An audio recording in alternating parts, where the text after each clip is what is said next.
We are ready. Okay, let's begin with the flag salute.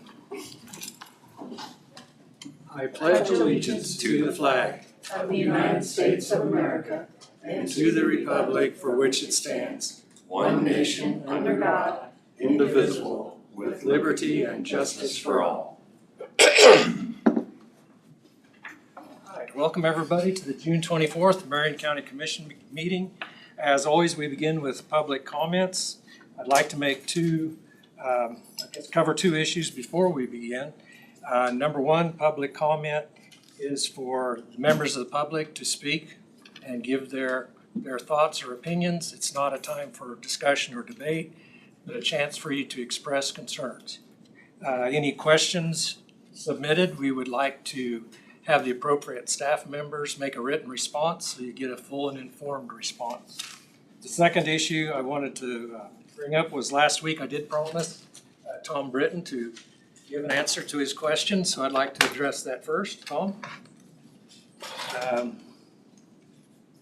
You brought up about the new owners of Orsted. Actually, Stone Peak is a financial backer. They do not have operational control or compliance obligation. Orsted is still the ownership. And the decommissioning agreement states the security may be in the form of performance or payment bond, cash escrow deposit, letters of credit, guarantee from guarantor, or any other form of reasonable security acceptable, approved by the board and at sole discretion. And any exchanges with new owners, all the agreements carry forth.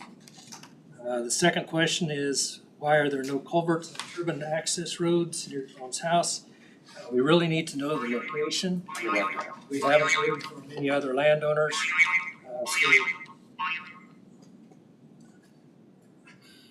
So if we can get that information, we can get a better answer. The curb and guttering damage in Florence was a city issue, not a county issue, and the city contracted with One Zec directly. Finally, on the blinking lights, ADLS lighting is a new technology. The manufacturer was having some issues. Crews have been on site for maintenance and hopefully resolve this issue. The latest update is all but 12 of the lights have been fixed. And the default is for them to blink. That's an FAA requirement. So those were the answers to the questions submitted. Okay, they weren't very good. But anyways, I'm passing around some those are pictures, and I took them yesterday I didn't take them, but anyway, right before and then. So it's not like we had a big issue with drainage and stuff before that. We haven't got as much rain either. But you'll see the first, the road that goes to the front, right in front of you, and that's the county road. And as you can see, it's water's right there, and that's the road that I pay taxes on. Now the wind farm don't pay taxes. I said, that's ours. And then that big pond that's over to the left, that's a farmer's field, which he rents from a guy that's a landlord in Texas. And and that's his beans out there, you got a big pond out there. And I said, they're going to ruin our road, and then they're going to soybeans. I said, whatever. So as far as the divestment of Orsted stock, Orsted will divest to Stone Peak on a equity ownership take a portfolio consisting of the fourth farm. Going forward, Stone Peak will receive 80% of the cash distributions associated with the projects, while Orsted will continue to operate the portfolio of assets. Now that's what they're doing, the operational part. But as far as divesting of ownership stocks, Stone Peak does, in which they're another international company. As far as that one is, and then I think I put I filed for the decommissioning cost. So another thing I did ask last week was whether this decommissioning was a bond or a letter of credit. We'll get you an answer next week. Okay, and then if so, how much? And it'll be in writing. Right, which is great, And here's what I heard was $130,000, and these decommissioning costs here per turbine. And as far as this is, it looks like right now, we're looking at $600,000 to take them down, you know, and get rid of them. So, that's that. I won't get into the lighting today, the blinking lights. When it was in the paper that I said everybody hates this, well, we were talking about the blinking lights. So if anybody's in here that likes blinking lights, will you let me know?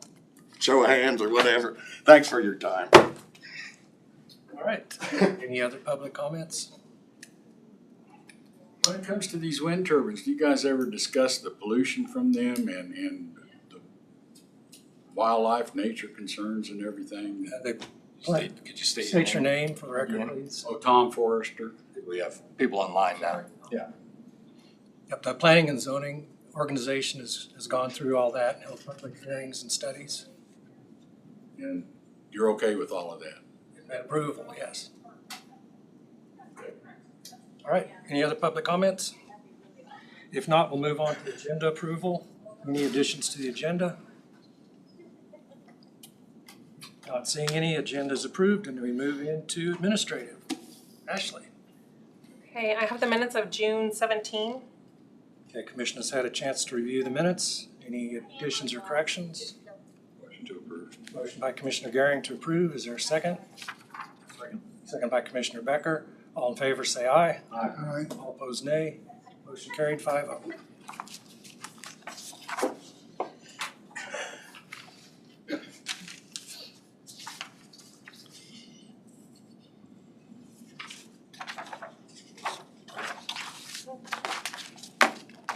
Next, I have some early checks in the amount of $18,235.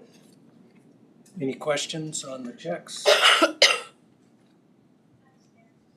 Is there a motion to approve? Motion by Commissioner Garing. Is there a second? Second. Second by Commissioner Crowfoot. Questions or discussion? All in favor say aye. Aye. Opposed nay. Motion carried 5-0.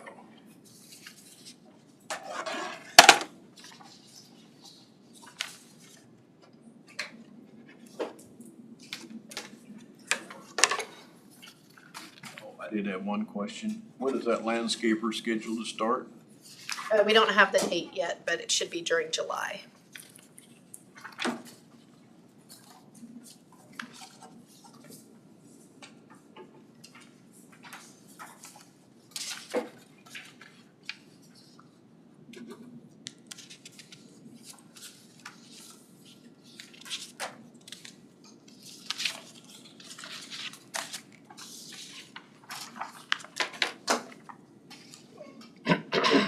All right, next. That's all I have. Okay. Tina? Okay, in your packet, you have the solid waste, the assessment fee resolution. And so we are to the point of being ready to adopt that. Was presented last week. Commission's had a chance to review. Any questions?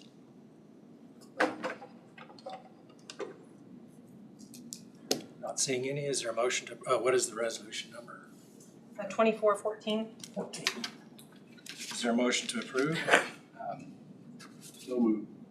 Motion by Commissioner Becker. There's still time for discussion. We'll go, we can discuss it afterward. I just hope we're looking far enough ahead. Everything's going up. I mean, okay, Okay, is there a second? Second by Commissioner Dahlke. Any further discussion or questions? All those in favor say aye. Aye. All opposed nay. 4 in favor, Garing opposed.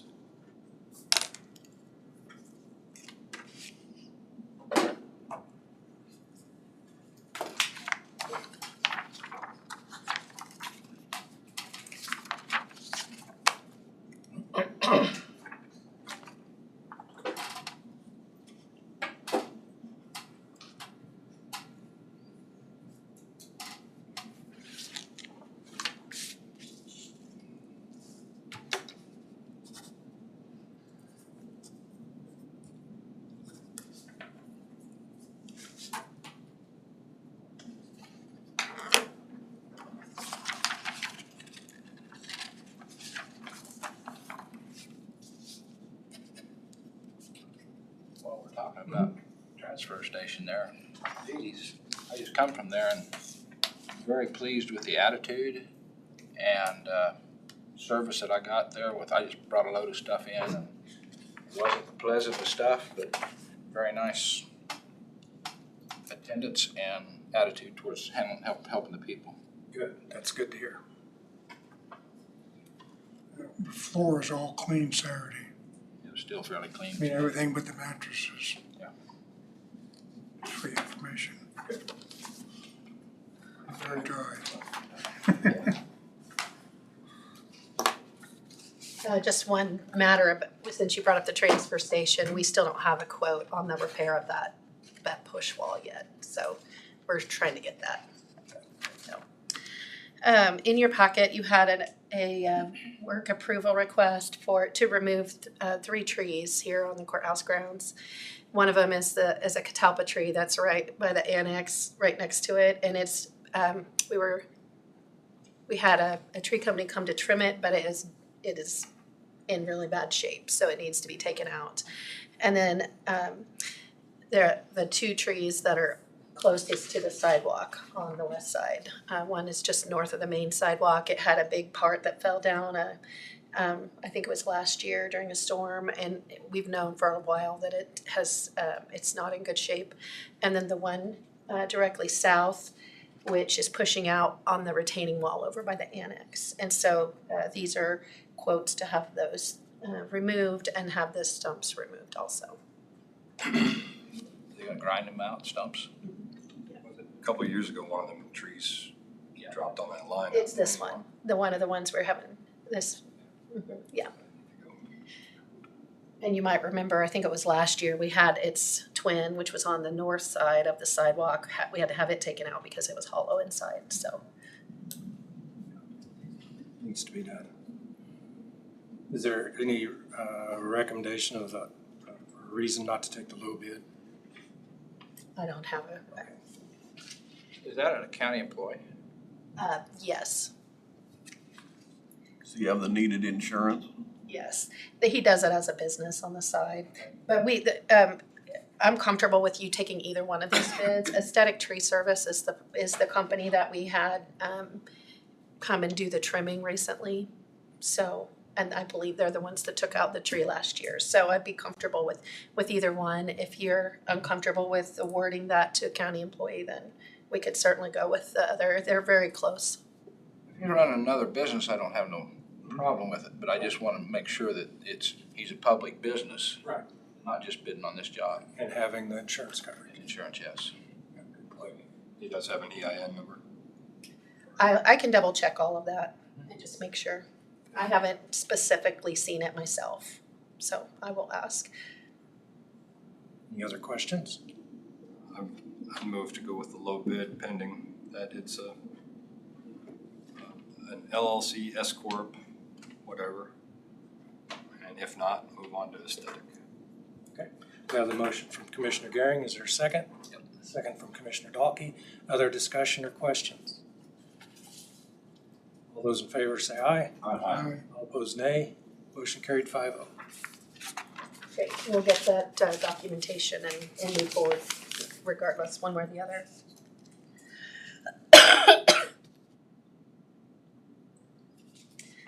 So I wanted to make you aware, as you know, we participate in the Rural Opportunity Zone program.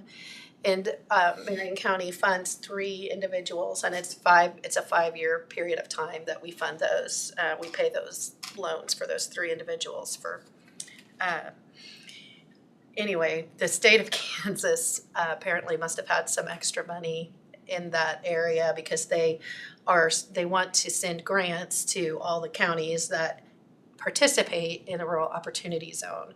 So they want to award us a $5,000 grant, but it can only be used for marketing the program. And as you know, we have a very long waiting list for people to be sponsored by the county. So if we receive the grant, employers can also sponsor applicants. And so if we receive that, I would say we should use it for marketing to encourage, to make employers aware of their ability to sponsor people through that program.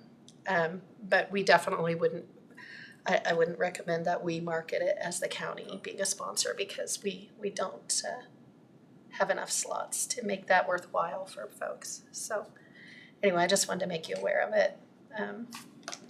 That would have been nice if we could have used that to fund.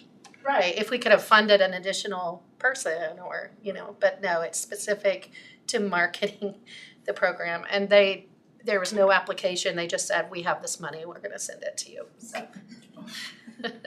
Anyway, I just thought I'd let you But you know. can't use it. You can't use it to fund somebody in marketing? Yeah. Probably not. All right, so anyway, we'll have to see how we could potentially utilize that. So I just wanted to make you aware of Be it. creative. Yeah. Another one of those deals, we've got money, but you can only use it for one thing. Right. So I just want to remind you, we do have a hearing July 8th for the closure of a section of county roadway, which includes a bridge, which is a fracture critical bridge that we're planning to remove in coordination with us also replacing another bridge in the county. And so this is one, I was planning to hold the road hearing will be held in this room, but if you have time to go out and look at it ahead of time, that would be ideal. So it's a section of Old Mill, it's between 260th and 270th.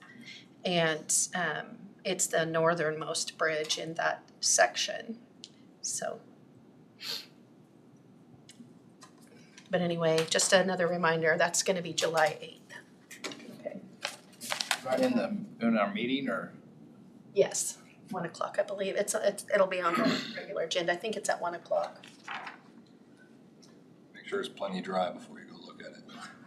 Yes. Bridge to nowhere. It's not quite to nowhere yet, but I mean, it's there.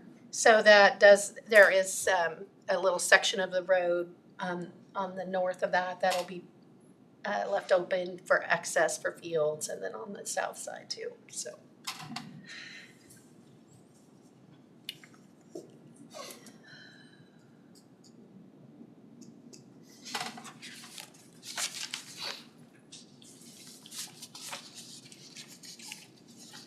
I do have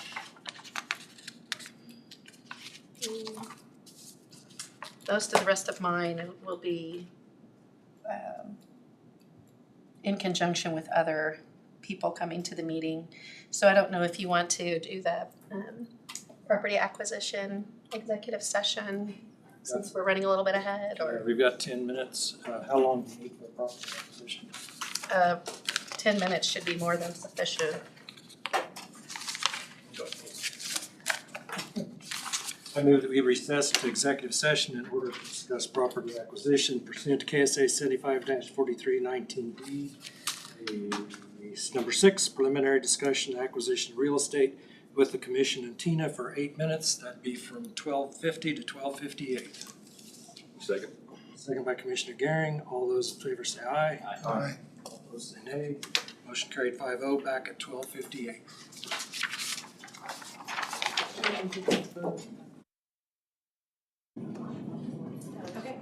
We're on. Hey, it was nice meeting you. Okay, out of executive session, no decisions made. With that, Jeff? Yes. Okay, great, perfect timing. Come on up and have a chair. Thank you. Okay, do you have any comments in public section or everything in executive? I don't have any public now.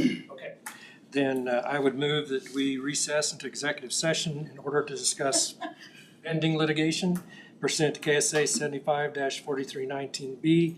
Item 2, consultation with attorney-client privilege with the commission, Tina and Jeffrey, for 30 minutes from 1 o'clock to 1:30. Second. Second by Commissioner Garing. All those in favor say aye. Aye. All opposed, nay. Motion carried 5-0. We'll be back at 1:30. Okay, everything's on. All right, out of executive session, no decisions made. Darren, is Darren in the hallway? Let me see. Wasn't anyone out there? Except the two of us. Deserted hallway. Except for the two of you, it's deserted? Not at the moment. Anybody else bail? You want them off? Enough's enough. One more thing that I had on my list that we didn't talk about was, I had on my, like for discussion, the process for public input on the 30-30. So, I was just thinking that if the board wants to get public input, one way to do that, you know, not going through a planning and zoning like hearing would just be to hold like a town hall meeting or, you know, set a time to invite the public to comment on it. So that's one option that you all have as a board. Could we set a time at one of our regular meetings? Yeah, you can. It's just a matter of whether you want it on the regular agenda or if it needs to be a different time, so. Would that sound agreeable? Yeah. Why don't we, can we kind of get a little further along with budget and maybe target middle of July? That gives us a couple weeks. Yeah. Does that help? Just during a regular commission? I think set aside at least an hour. Okay. Yeah, leave an hour for it. Right. Okay. And that way we can put it in our agenda notices and anyone that wants to come in can comment. That way we receive public comments on it. Good. Thank you, Tina. That's a good idea. All right, Darren, Sure. what do you have for us today? What would you like? All good news. I'm out of here. Well, the demo is done and there's a bill to pay. Come on. Yes, See? That's that is good news. Good news. If you've seen it, site looks, that cleaned up that end of town. We went for the turning of the dirt that you Couldn't couldn't turn. even get a shovel in it. The compaction good test stuff. fast. We actually, we nuke checked that. I checked it about a half hour after they put it down and had rolled it one time and we were already over 95%. So I knew as soon as it dried out. In fact, I know they're cringing a little bit when they go to dig the foundation. It's not gonna be a simple dig. I even heard an electrician make a comment, he said, I don't like to dig in dirt, I don't like digging this stuff. That's what I heard. You gotta use well, you don't have to use a rock tooth trencher, but you got a regular trencher sometimes will buck a little bit in that stuff, but it's good and solid. It'll hold the form good. I see. Oh yes, earth form on the edges will do work very well. So yeah, I'm assuming that bill was in front of them to pay. Yeah, it was in the packet. Is in the packet. Yeah. Okay. That work is complete. I didn't see any reason to hold any kind of retainage because the site work's done. They got it all out of there. We ran into no issues. We found no hidden treasures, thank goodness. The same contractor coming forward on the rest of the job, so. What shocked me, I still can't believe that nowhere on that site there was 0 monitoring wells listed with KDHE and we found none. It just shocks me that in an area with so many old gas stations, we found the one lot that didn't have a monitoring well on it, which is good, but It's been there for years too. I mean, yeah, so. Back in the day, they had above ground tanks, so you wouldn't have. And that one had underground though too that had been removed. Usually as soon as you remove a set of tanks, KDHE drops a couple monitoring wells in just for the heck of it, and they had not there, so that's good. Any other questions on the invoice? If not, is there a motion to approve? So moved. Motion by Commissioner Gehring, is there a second? Second by Commissioner Dahlke. Other questions? If not, all in favor say aye. All opposed nay. Motion carried 5-0. Second project is contractor reminded me of this, and because we hadn't, I went back and looked, and sure enough, so when we did the original, it's up on the screen. When we did the original 290th project, we did left off the add alternate 2, which was inside the city of Lincolnville. Lincolnville opted to move forward with that. They want to do their part, so they're going to pay for this, but we never had gone back in and done the official change order to add it back into the contract. So that's what this was for. This is the original contract price that was on the bids of the $36,425. So that's what this change order is for, is just to add back in what was bid, just not accepted at the time. Because the city has opted to go ahead and do this work. Wouldn't it be an increase? I remarked it on here. Thank you. They both say increase. Okay. Oh, so you have, I did, so. let's use your card. And actually, this one is signed by the contractor. I just got this one a little while ago. So that contractor has signed that Okay. copy. Commission understand? So the city of Lincolnville pay the county then? Yes. Yes, that's correct. The city of Lincolnville will pay the county. And Well, or we could set it up the other way and I could have the city of Lincolnville pay the contractor directly, but since the contract change order is through you guys, it'd be better to track it through you guys. what is that, net 30? Completion? No, it just adds to the contract, so it's. You're talking timing? Are you talking it timing wise? At the end, I mean, how quick are they gonna pay the county? they will pay the county when the work is done, when we generate the pay estimate, which is usually at the end of that month. Right now, they are I don't looking, think we need to be waiting 90, 120 days. no. We will send out the invoice to them. As of right now, that pay estimate will be right around the end of July, so they'll pay you in August. Yeah, I'll just, go ahead and vote to approve it and. Okay, very good. Okay, any other questions? If not, all in favor of the change, is there a motion to approve the change order? Sorry. We need a Change order motion for- number one. Okay. Commissioner Gearing made the motion to approve change order number 1. Is there a second? Second by Commissioner Dahlke. Is that questions or discussion? All those in favor say aye. Aye. All opposed nay. Motion carried 5-0.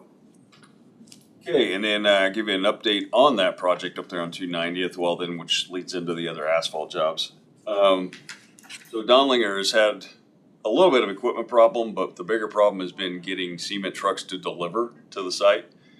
Just instead of when they built their original schedule and when they bid it, they had kind of planned on getting anywhere between 6 to 10 cement trucks per day. They've been getting 2 to 4. So they're just a lot slower going. So they haven't brought in the extra equipment to also do that bigger production because they would have been way ahead of themselves and not. So I have a revised schedule from them, and originally we were going to be paving here this next week, start paving. Right now they're looking at, and this is what they've got lined up with Pearson, to start paving on the 11th of July. And they'll pave for 6 days on the main line, and then they've got another 5 days set aside for this to mill and overlay. We still have not received a railroad permit, so the plan right now is we're still gonna stop at the railroad right away with the mill, pick up, jump over, start again. So we won't touch anything inside the railroad right away, unless by miracle that thing comes in before the 11th. Seen the same thing over down in Frederick. Just Sedgwick County, it just boom, boom. It's gonna start happening more and more. Unfortunately, we don't know, as a company, we don't know any other way to combat it. I mean, as the railroad, when they want to be non-responsive, or if you put you to the bottom of the pile, there's nobody who you can kind of go lean on to make it happen any faster. Not with the railroad. Seems like certain state agencies, you can find the right trigger point to help you through the process, but with railroads, especially now with everybody we deal with on the railroads, is anywhere from 2 to 10 states away. I mean, it's not like they're here in Kansas at all either. So if this truly stays still on track, what happened? So Pearson, as soon as they finish these other state jobs up around here, they were going to do 290th, then go do Chase County, and then come back and do your other work. Well, now because of the slowdown on Donlinger's part, when Pearson demobilized, they went ahead and went to Chase County. So they're over there right now for 4 weeks. They'll come back to 90th and move right into the other county jobs. And if by chance Donlinger's is still not able to meet this schedule, when Pearson moves back, they'll just do the other county jobs. And that gives them another week for Donlinger to get done. So it's not like we're in fear of blowing the entire schedule. We're just having to shift things down a little bit. So we were fortunate Pearson had the other work to go do. So that's kind of the update on the schedule right now. It's going well up there. It's just slow. We've had pretty good cooperation, here with Harvest right in the middle. It wasn't horribly atrocious. We did find one surprise up there, which is going to be a no-cost change order. But right at the east end of the first mile, they were tilling along on the premix. Premix went right over the top of it. We didn't even know it was there.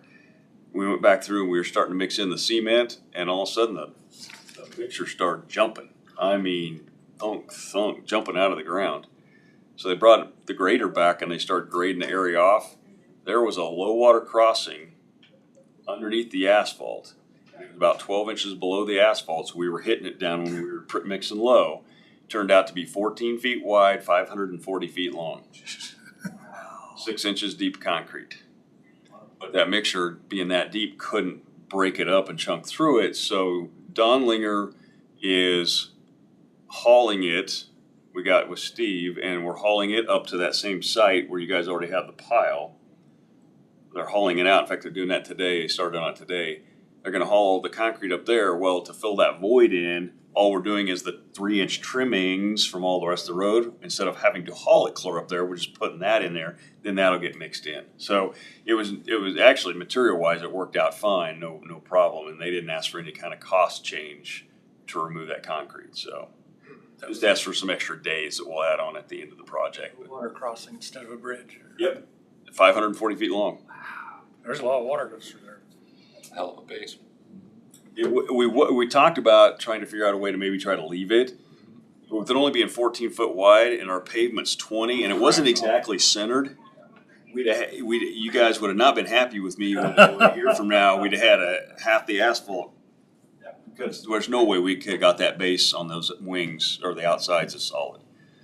So we thought, originally we dug down and we thought, well, if it's thin enough, we'll just break it up and incorporate it right in. But then it was 6 and their machine wasn't liking it. It's some good hard concrete. It has no steel in it, but it is super, super hard. Yeah, when was that?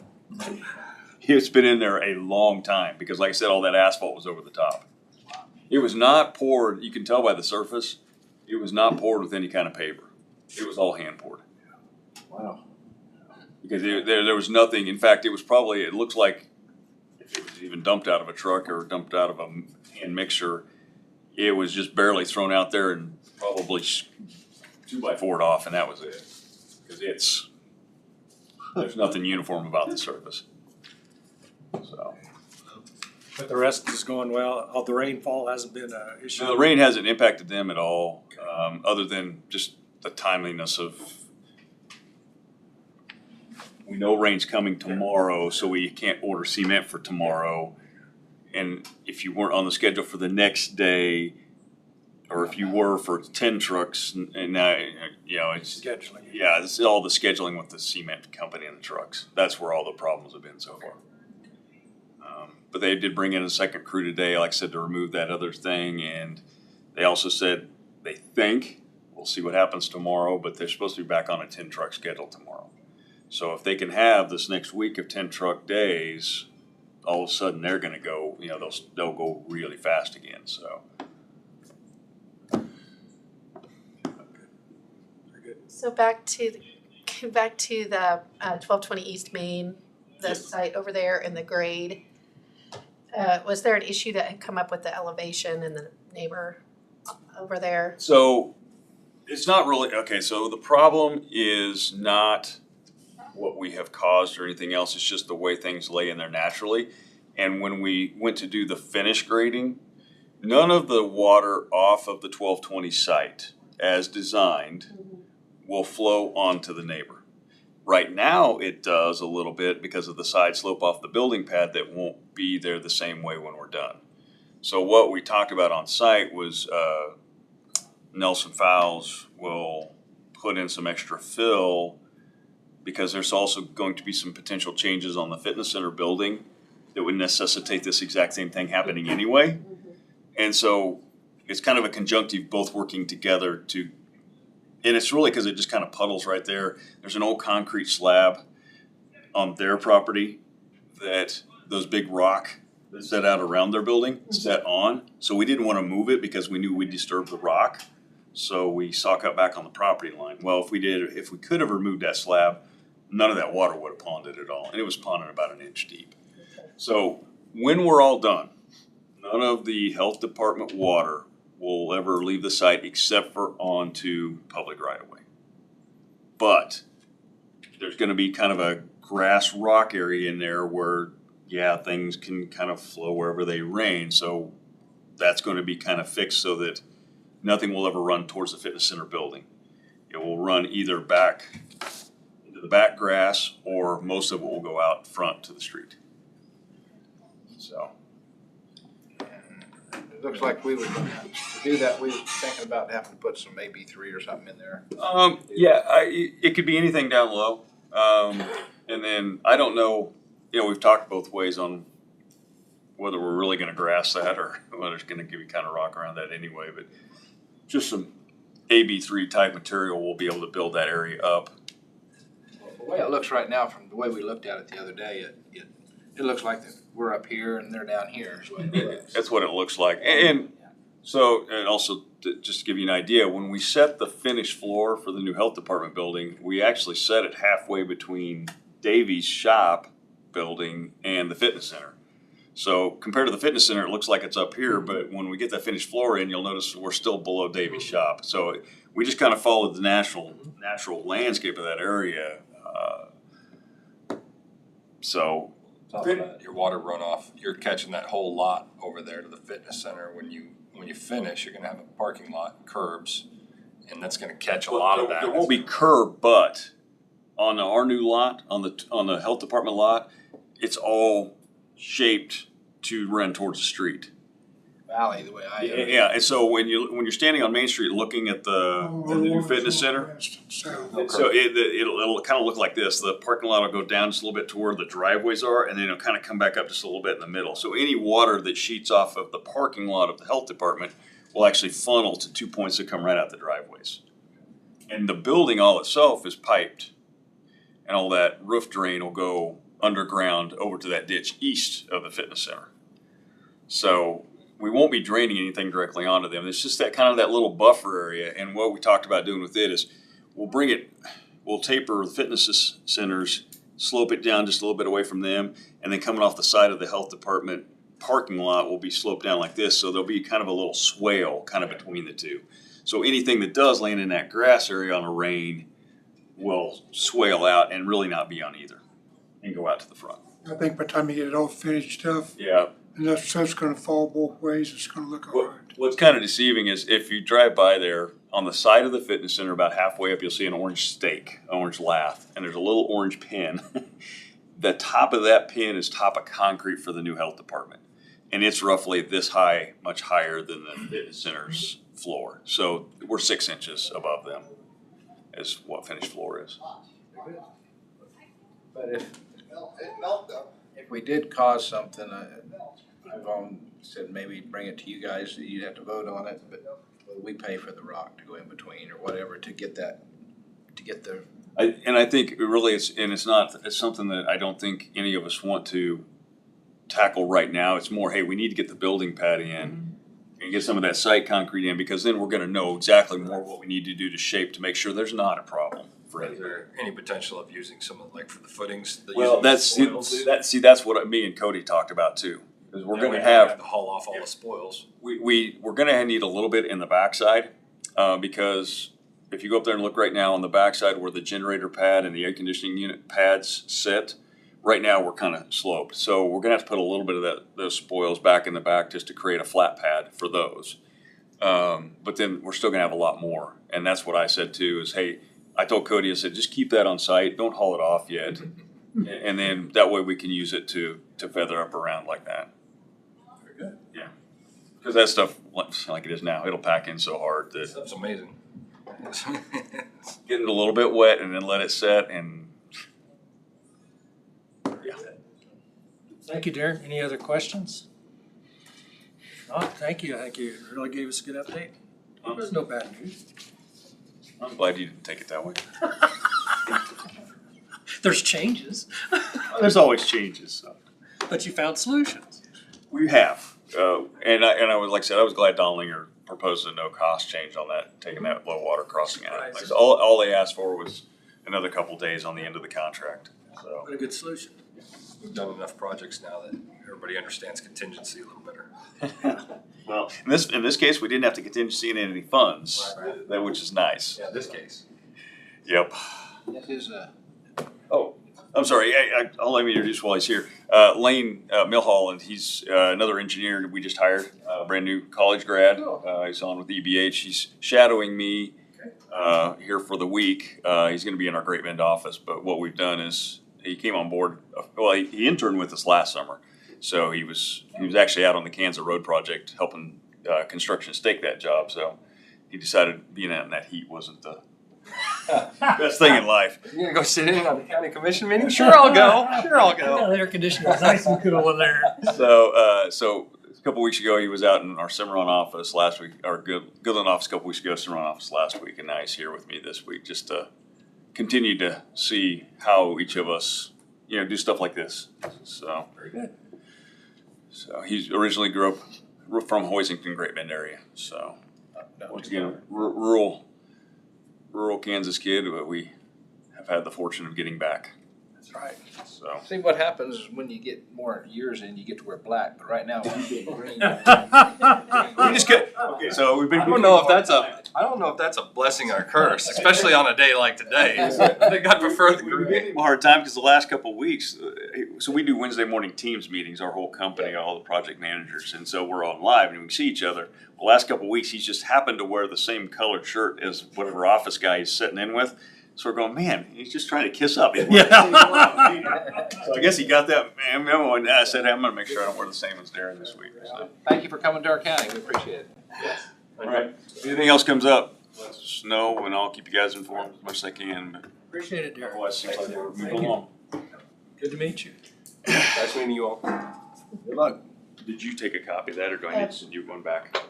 I have a copy, You do? and you have the original now. Oh, I had the original? Yeah, I didn't have to have the original. We're good. Sure. Okay. All right, thank you. Thanks. Steve and Marcy. Sounds like there's a group in the hall. Clerk's office is quiet. Actually must have them hard at work. No one's allowed to chit chat. We'll talk. Good afternoon, everybody. That's what it is. Close the door, they'll start hearing it. Steve, Marcy, Here. Hi. glad you could come in for a little bit on a hot afternoon. We almost didn't. There's a fire up Oh. in Durham, Tampa Oh. area, so. You almost didn't get us. I hope it wasn't a combine. Now it's a pasture. Pasture. It'd be green. Yeah, it should be too green to burn. No. Okay, so what you have in front of you is a quick synopsis of kind of the events that we are still doing, but some of the events from that storm, and I've included the radar images from it so you guys can see it. The radar images started at about 10:30 at night all the way. National Weather Service got these for me, by the way. All the way until about 6:30 in the morning. So you see the different radar images from the storm itself. We started getting reports, as you can see, pretty early in the morning, night before. And then we had water completely over the roadway at 230th and Kansas. We had flooding at Remington and 230th. I'm just trying to hit the highlights here. Road and Bridge removed the tree. Poor Steve's been up like 24 hours a day, 7 days a week right now. But flooded 290th and Quail Creek, 290th and Nighthawk. Tree down at 90th and Diamond. They got opened, the roads got opened back up. They were continually, Road and Bridge was out all day. In every single one of their sectors, there was people in trucks checking every road in their segments. Steve was out, I was out, John was out. And not only were we checking roads, but we were also checking water levels. So from the 4 river gauges and from the Marion Reservoir and things like that. Cottonwood, we were not only checking the river gauges, but we were physically checking those locations. So you might have got reports of things driving around in those areas. But was there questions or things that you were wondering about? Or? Well, just kind of give you an update of the results. They're still coming in. the following morning, which was Thursday morning, we had an emergency meeting and I called everybody in and we went over all the proper procedures with Publix to document and record all these flooding issues. So basically all the guys that's never done it before kind of had a quick lesson, and it's been working with them on a constant basis and showing them how to do things properly. It's amazing with the PubWorks program, when you're out there at a site and you punch in for a photo, it takes the GPS reading right then and there of that location. So there's no question we were there and that's the picture that we're taking. So at this time, we have over 139 different locations that are flood related. Whether it's water running across the road, washed out rock, dirt roads impassable, culverts washed up, bridges, boxes with drift plugging up the flow. So yeah. And I'm sure that before the end of the week, it's probably gonna be up around 200 different places. So, yes. So is this declared a disaster by the state? Not yet. You gotta declare it. Well, it's already verbally, but Well, and that's what I was asking for today, is if we could have the official one that I can turn into the state so they know. I've already notified the state that we had significant damage. I sent him a picture of the Indigo Road culvert, things like that. I've already been contacted by National Weather Service, contacted me because they said that they already heard from the state that Marion was going to be declaring. So we haven't heard anything if the state's going to, or if they've even requested anything, but it's always better to go ahead and have that in place. Because as we know from previous instances, it's a lot harder to go back than it is to just take care of it at the time. While we're there, would there be a motion to approve the disaster proclamation resolution 2024-15? We got joint motion. Motion by Commissioner Becker, second by Commissioner Gehring. Any questions, discussion? If not, all in favor say aye. Aye. All opposed, nay. Motion carried 5-0. Okay, thank you very much. You got any more information for me at this time or anything? That's why I wasn't meaning to cut off discussion. I just, you brought it up and I thought, Fine, let's get you're fine. that handled. I think it's great that you got more than one person taking pictures this time. Yes, all Years of past, you only had all of our section men are taking pictures, as well as myself. Robert Shippey's going out, the section supervisor, he's going out taking pictures.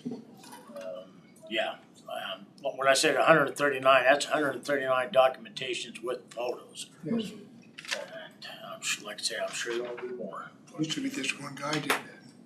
The pictures that I send you to be forwarded to whoever needs to. I texted Steve the locations. I didn't send him the photos, but I can. It was done this morning. Goldenrod and Falcon. It was done. There was a couple locations where some farmers needed to get access to their fields. There's a And lot of so, that going on right now.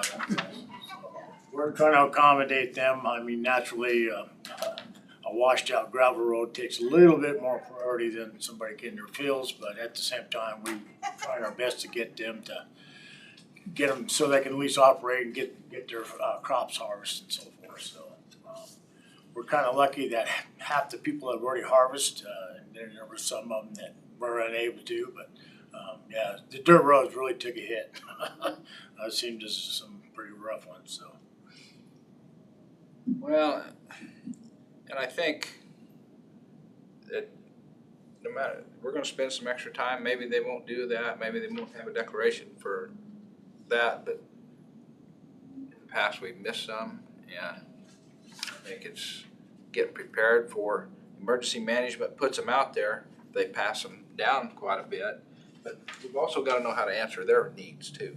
So, I mean, I think that asking questions from them too is a big thing, because I've read quite a bit on that snowstorm deal, and it just we need to answer their questions, or we ain't gonna get no money from them. Yeah, and they're very, I'm sure you guys have all been through a FEMA investigation, so to speak, but, if there is a question that they think should be answered and you do not answer it, that's an automatic red flag. So that's why we're doing a lot of this stuff ahead of time. The way it looked from Snow is they even went out to that county and helped counties to get some answers. So I don't know who that is, I can give you a name, but I can just say that, I think they ought to, if we ask them, maybe they ought to come and help us. Well, and they actually don't help you. You have to turn in all the stuff ahead of time. And then what they do is they send out what's called a survey team or a damage assessment team to verify the information that you submitted matches with the locations and pictures that you submitted. So think of them as kind of auditing your application is what they do. So they come out, you've submitted everything at this point. They come out and they say, we wanna see it. The pictures that you submitted, does that match with this? Does it match with the location? So that, and they do that all the time. They did that, remember at Peabody, when we had that FEMA damage assessment team come around. It's the same type of thing. Yeah, I submitted stuff, but they were like, yeah, we wanna see it. So they toured down to all those businesses downtown to make sure what we submitted was correct. So. Well, it just gets us up on the plan. Really appreciate you utilizing the technology that you have at your fingertips and making sure that the guys are using it properly. That's a huge benefit, especially when the lead of the crew is telling to utilize these tools.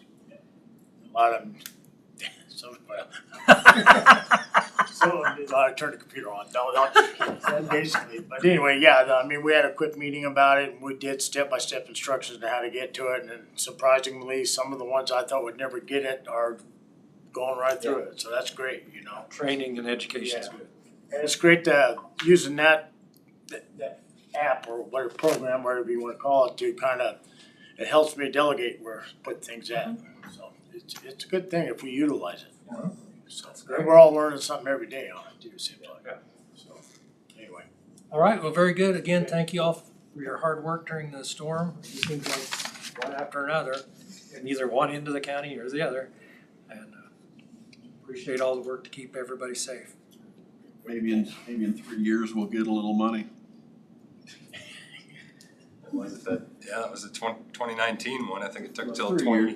2022 for it to come through. Well, on then that last payment come in 2023 for Durham, so that took a while. But Thought it was We didn't lay the groundwork. exactly, it's good. Yeah, FEMA finds ways to say no. So you know, think of it as an audit, a tax audit. We can always turn it in. All right, thank you again. Thank you, guys.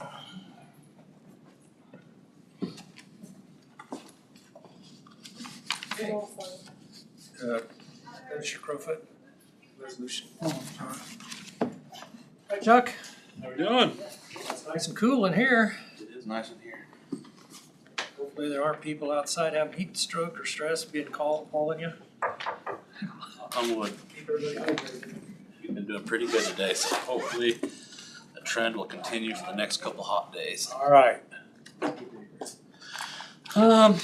Couple things I've been meeting with Tina about. First one I was gonna bring up was, is that our base rates? Actually, let's go write-offs first. Write-offs. That's on my other side of my paper.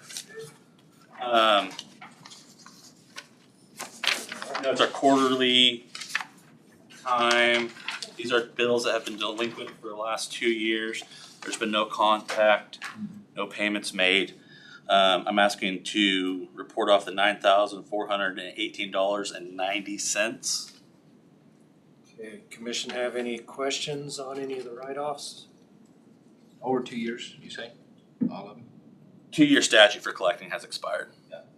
22. I make a motion to write off $9,418.90 for unpaid bills. Motion by Commissioner Dahlke, second by Commissioner Becker. Discussion or questions? Not all in favor say aye. Aye. All opposed say nay. Motion carried 5-0.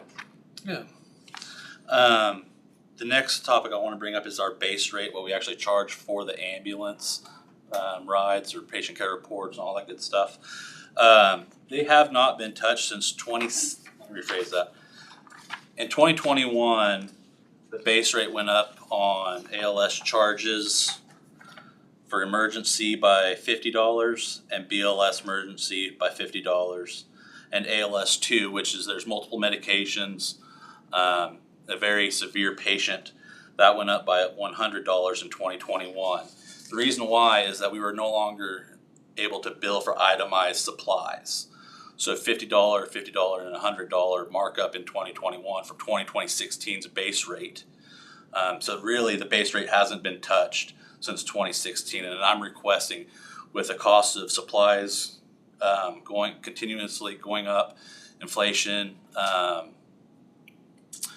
payroll as well going up, that we increase the base rate across the board by $100.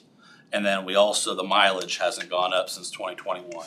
I would also like to increase that by from 15 miles or $15 per mile to $18 per mile.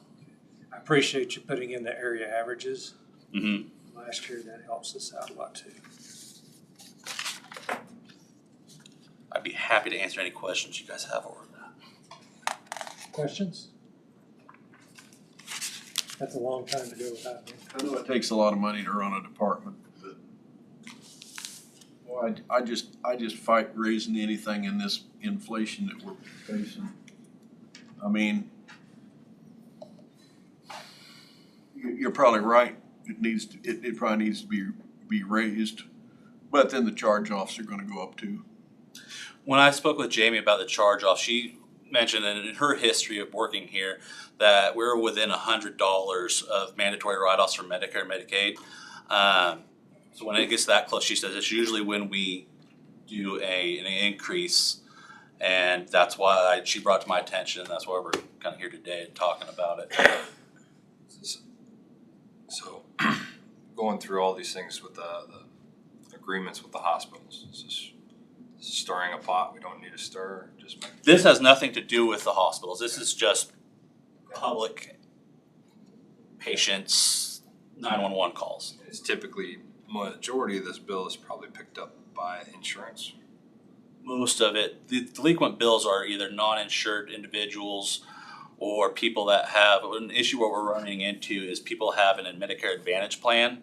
That covers a certain portion, but it doesn't cover all of it as well as it has been sold to the general public, so that you're actually having to pay more into the bill for your copay. So we're seeing a lot of that come across our desk. I'm asking these questions because I totally agree with Ken, but if we're not putting that all on our constituents, it makes it a little bit more. Mm-hmm. So Medicare pay a certain percent or certain, I'm sorry, what? certain percent or certain dollar amount? They pay, let me get back to you on that one. I'll have to ask Jamie exactly what she's collecting from Medicare, Medicaid, but they're mandated to write off a certain amount, and I'm not sure if that's a certain percentage of the bill or if it's a certain fixed dollar rate of the bill. That one I'll have to follow up with you on. You know how often they adjust their rates, Medicare and Medicaid? Do they do it on an annual basis, or you don't know? I just don't know. I don't know how often and how frequent they do adjust their base rate or their write-offs, what they mandate they do. We just did a Medicare mandated data collection. We just finished that up at the end of 2023. And so I anticipate there's going to be some kind of changes coming down the pike because we were selected one of, I don't know how many 100,000 EMS agencies across the country to report what we bill, what our utilities are. I mean, they went through an in-depth survey study of rural EMS services to see what kind of impact Medicare write-offs and things of that nature are having. But to get back to your question, I don't know how often they reevaluate their needs. You're right about that Medicare Advantage. Our seniors are getting sold a dirty bill of goods on that. Man, they get on TV and they tell you how great it is, and you get all this and they find out that they're really losing out.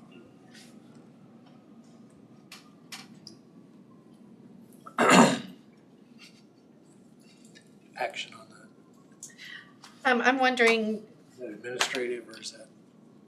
I wonder if the board would like to, like we can table it and follow up with the answers, but I'm thinking that in the future, like from now on, anytime we do the service fees and set those rates, I think that we should do that by resolution so that we have a very clear record of every time it was changed. Okay, that's good. So if the board is interested in changing the rates, then we can have a resolution drafted and then we can also follow up with the answers to the questions. That'd be great. The questions were asked and then since it was brought up on reimbursements, maybe a comparison from the 2016 or 21, you know, what the reimbursements were then compared to what they are today, so that we're, you know, can kind of see if we're keeping it in line. Will a rate increase enhance our service by with anything? It's gonna help offset our cost of operation. I went back and looked at some of our old bills from about 2020, it's about as far back as I can. We know inflation. And it's gone. It's crazy. Mm-hmm. And that's why I've only asked for $100 increase. You'll see with the two, if you got the breakdown of all the counties, you'll see that 2 of them are hospital based and they are significantly higher. The rest of them are all just 911 government municipality organizations. But you'll also see that survey was 2023. We don't have an updated version of that survey for community averages. So that in itself is a year and a half old. So really, $100 is going to help pay for all the supplies.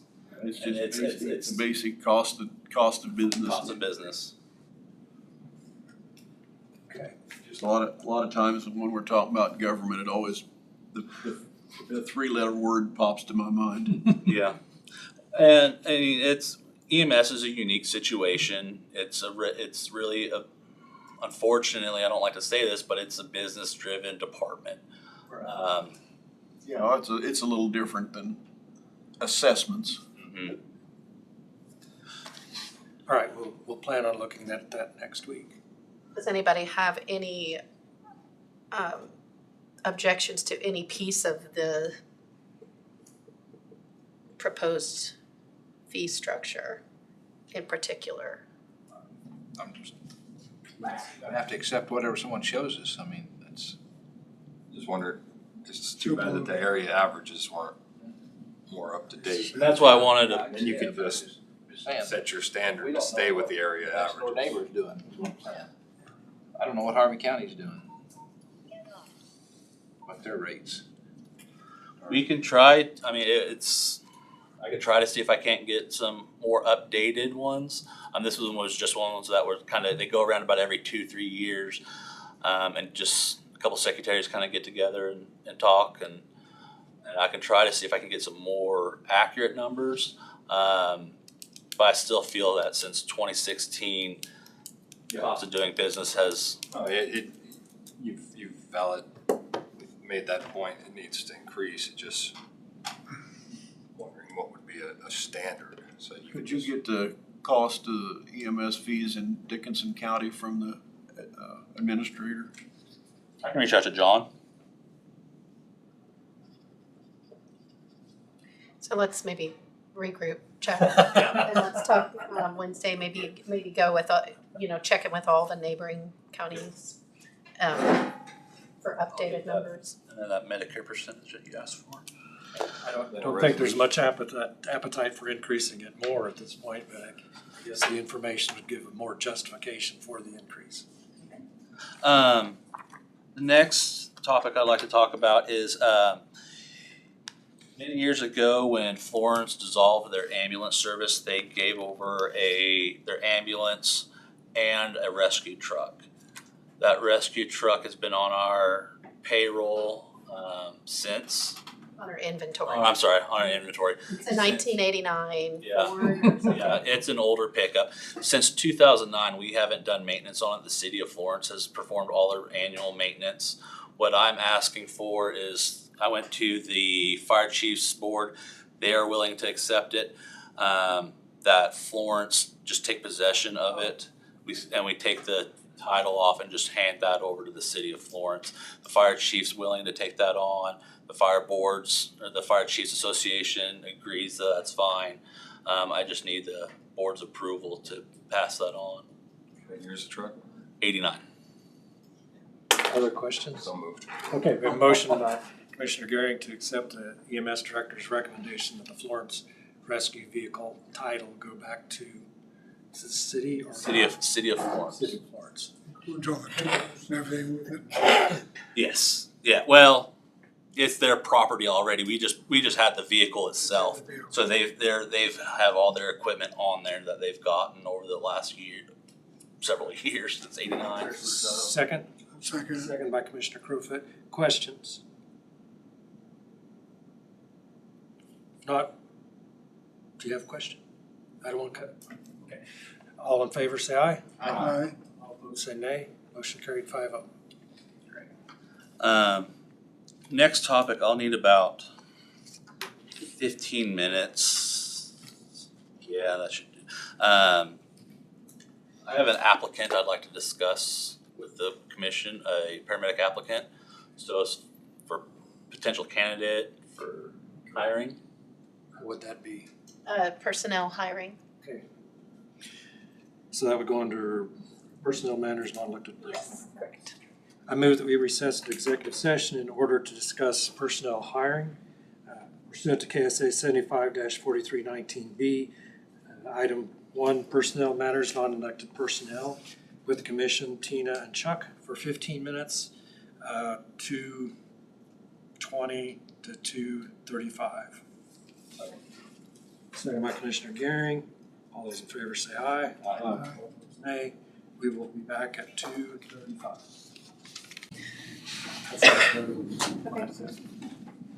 All right, we are out of executive session. No decisions made. Anything else, Chuck? Yes, I still need another 10 minutes for property acquisition. Yeah. Should have been notified ahead of time and I've been ready. Yeah, see. I move that we recess into executive session in order to discuss preliminary property acquisition. And that would be item 6, preliminary discussion of acquisition of real estate. Commission Tina and Chuck for 10 minutes, 2:35 to 2:45. Second by Commissioner Goering. All in favor say aye. Aye. All opposed nay. Back at 2:45. I just like to keep them in my back pocket for future reference. All right, we are out of executive session, no decisions made. Did you have anything else for us? No, I'm good today. A lot of information, Chuck. Thank you. Appreciate everything you and your staff do for us. Very good. Okay, Brad couldn't be here today. And I don't think there's anything that we can handle without him. Is there anything legal that? Okay. Did you have anything else administrative? I don't believe so. Seems like there was. The only other thing that I have is, the board had told me to go ahead and meet with the departments on budget, so I'm working through that process right now. Scott Lloyd is scheduled on July 8th is the next meeting. And so I'll meet with the rest of the department heads this week. And then I figure we could spend some time July 1st at our regular meeting going through some things with myself and the commission, just reviewing and talking about where we are. And then Scott would be here on the 8th, if that's workable. Is the county off on the 4th, Yes, 5th? yes. Okay, any other questions? Okay, commission comments. Yes. I think there's 2 other commissioners sitting in here that heard from one of my constituents, but that constituent has ground in all 3 of our areas. So owns ground in all 3 of the commission's areas. But she lives in my district. and brought up the subject of weed spraying on county roads and stuff like that. And so I'm gonna ask to put it on next week's agenda and ask maybe the administrator to check in, what's all our requirements to spray weeds nowadays? Some counties have drones and they're spraying the weeds, and some counties only has one truck that's going out and spraying. So what's our requirement, I think, is one of them to do that. And also that we give a truck away to another department is already set up. Not too long ago. I think somebody sat in here and argued that point, but I'm not gonna say who. At the time, the issue was they were worried about driving that thing down the road in a drift. But now, just about everything's Roundup ready, isn't it? It is so particular, it is just crazy. It's crazy. Yeah, soybean. Soybeans. The problem would be drift on soybeans, but you're correct, the genetics are changing. I mentioned that. I mentioned soybeans because that's all we'd heard about in spraying was that. But anyway, and there is still some Milo in the country. But it's definitely a topic that I think deserves. My concern is, and I heard from the same thing, is that we do neglect, we've got noxious weeds in our ditches. And, I think we're gonna have to come up with a way to get some spraying done. There was an idea of reimbursement to landowners, which is a headache deluxe. But, it's like Randy said, we're hardly equipped to do very many miles anymore. We can take that side by side out and probably hit a mile or two. Well, but there is hardly a mile in a county that doesn't have a noxious weed on it. For one thing, you got bindweed. Oh, yeah. So that's just it.